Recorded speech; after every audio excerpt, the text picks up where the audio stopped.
Ano dapat unang naging step niya? Unang-una, day one, he should have imposed, para sa akin, fiscal discipline, austerity, and belt tightening. Bakit? Again, we are coming from a pandemic economy. Di pa tayo nakakalabas eh.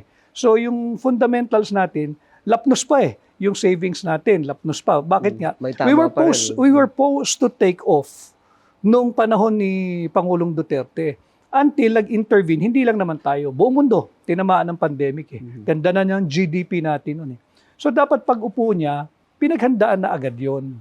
Pinalakas natin yung ating mga health services, kabaliktaran eh. Sinimot yung pera ng PhilHealth eh. Hindi pagpapalakas yun. Yung sinasabi kong fiscal discipline, austerity and belt tightening, kabaliktaran eh. Laging magarbo, granding party, biyahe dito, ng biyahe doon, wala namang katuturan. Inubos yung pera natin mga Pilipino. Flood control, trillion piso ang ninanakaw, mali-malitang pera, nakita naman natin, and then kaliwat ka ng suppression. Yung mga legitimate dissenters na kagaya ko, yun ang hinahabol nila. Bakit hindi yung magnanakaw? And again, umabot na tayo sa punto na meron na tayong krisis.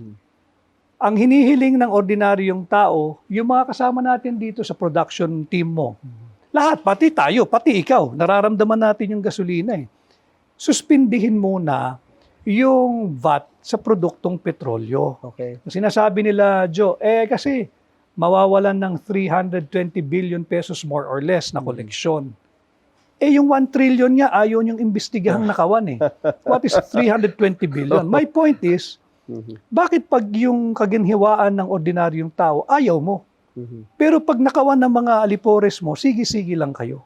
And yet, may kampanya, pay your taxes early, pay the right taxes. Paano gaganahan ng tao? Ninanakaw lang nila yung pera ng ordinaryong tao.